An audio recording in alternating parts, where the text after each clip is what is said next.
Hello everyone, how's it going? As you may know, I'm a writer. I love storytelling and I love making up my own characters and making up their stories. I've been writing ever since I was in primary school. And today I thought I'd share with you my first ever serious book attempt. It's called Journey of the Squirrels, and it's about squirrels and monkeys. Squirrels and monkeys fighting a war. That's what it's about. This is The Journey of the Squirrels, Episode 1, The Walnut War. There's 8 chapters in this. This was the first in 5 books. The 5th one is still unfinished. So let's go in. Let's find out what I was writing like when I was 11 years old. This can only go well.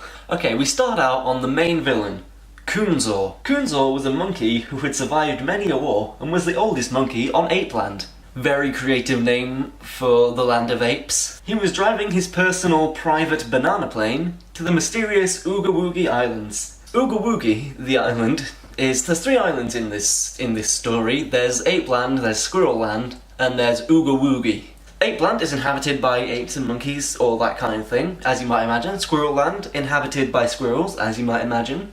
Ooga Woogie, the main species that inhabits that island, is pineapples. Living anthropomorphic pineapples. The first chapter, Kunzor goes to the pineapple land. The pineapples don't want to let him in, but he breaks in anyway, and he steals some walnuts. Oh, I've just remembered what his master evil plan was.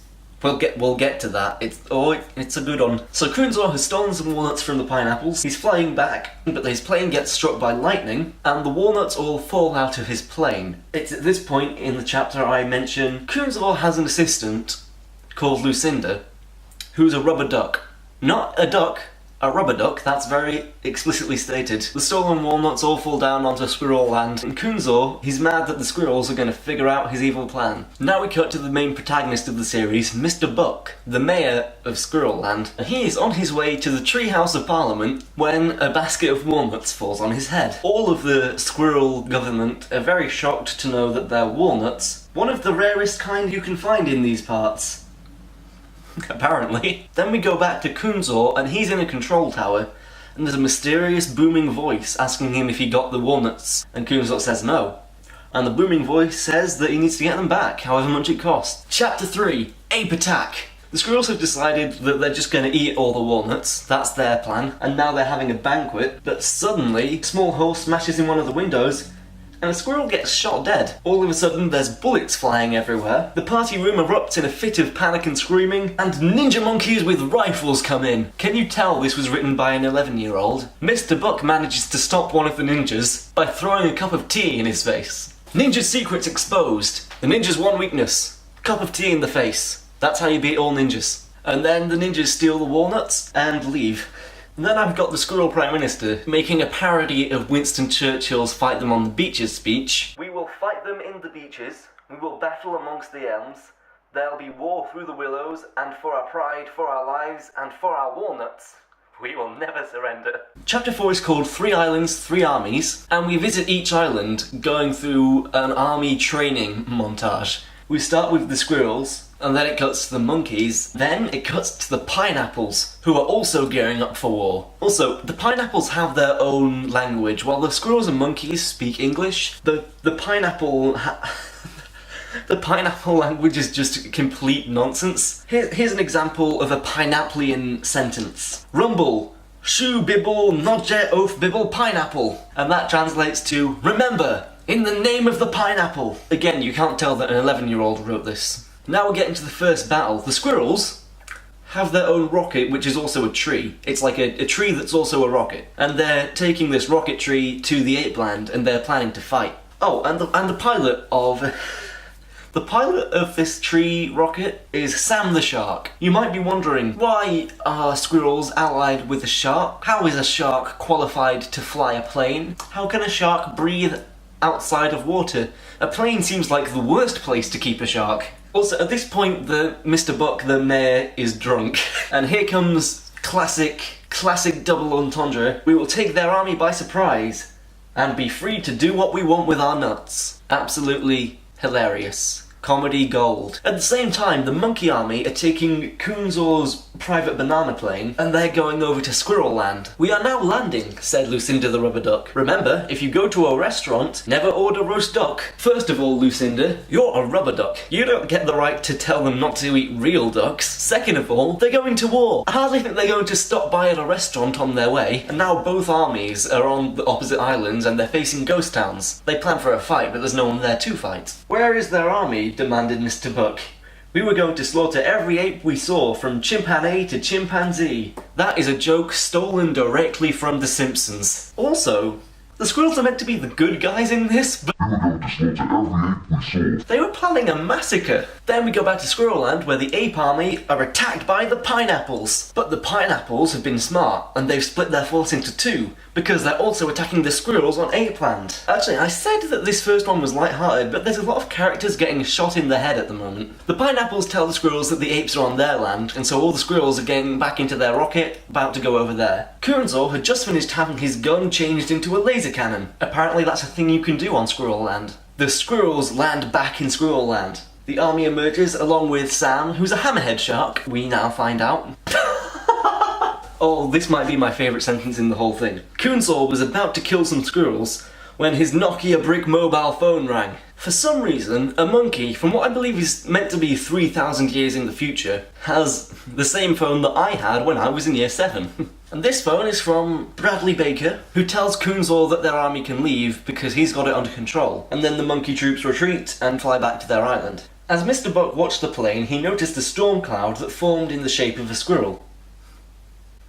Of course. As his eyes widened with fear, he whispered, "The Curse of the Black Squirrel." I've made no effort in this book to explain what the Curse of the Black Squirrel really is, but people are just talking about it like the audience already knows. Next chapter starts. It was the day after the curse had been placed. What curse? Oh, and this is where the government joins forces with an organisation named SCI. Squirrel Intelligence and Government Helpers is what that stands for. I actually have an adapted version of this same secret intelligence in one of my current stories. In the stories I'm writing at the moment, it stands for Secret Intelligence for Gifted Humans, and it's a secret service dedicated to tracking down superpowered beings and figuring out whether or not they're a threat. But this is where the roots of that came from. This is the original SCI, the Squirrel Intelligence and Government Helpers. And they all have rhyming code names. Barry, Gary, Harry, and Larry. This is another thing that I've stolen. It was one of the Diamond Brothers books that had secret agents with rhyming code names. Yeah, I just took that,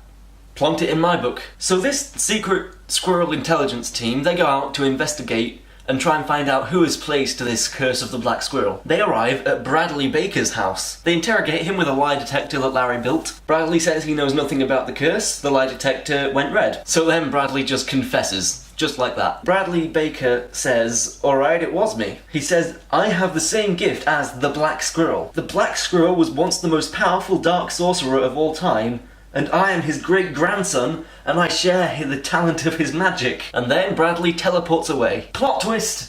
Magic exists in this world. Which, to be honest, isn't the hardest thing to believe. I'm still stuck on how a shark could fly a plane. Next chapter, we follow Bradley, who goes to Kunzor's tower, and he confesses that the squirrels have found out who he is and found out that he's working for Kunzor. Kunzor then gives Bradley a watch that can turn him invisible and also turn him into an inanimate object for if he ever needs to disguise himself. Which is a very oddly specific and strange thing to just have lying about, I've got to say, Kunzor. Where the fuck did you get that watch? Why do you have that? This is the part where Kunzor reveals his master evil plot. This is fantastic. Absolutely top-notch evil scheming here. I'm just gonna read exactly what I've written down on the page. "The walnut," he began, "one of the most popular nuts in the world, and is quite big. As you know, we have been working on miniature grenades with timers. We will insert one into each and every walnut we have and deposit them around the world. When they go off, all humans will die, and chimp-kind will be the dominant species once more." That's his plan. Insert grenades into walnuts, spread walnuts around the world,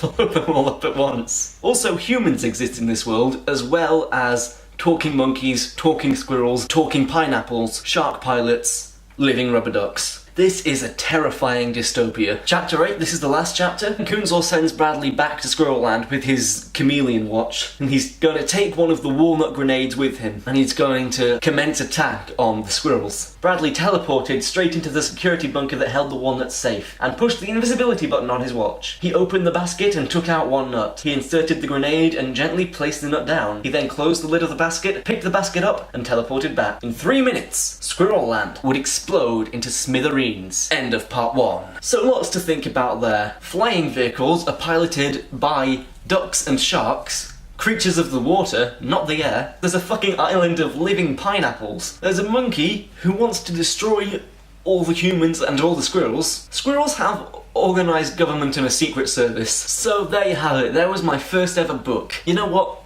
The title of this book was Journey of the Squirrels, and I feel like I've been on a journey. Give this a thumbs up if you want to see what happens next in the series. I know I do. If you want to see more from me in the future, you can subscribe, or you could watch some of my previous videos. But in any case, thank you all for watching this video, and I will see you in my next one. Lubo fish rak trolley. That's how you speak pineapple.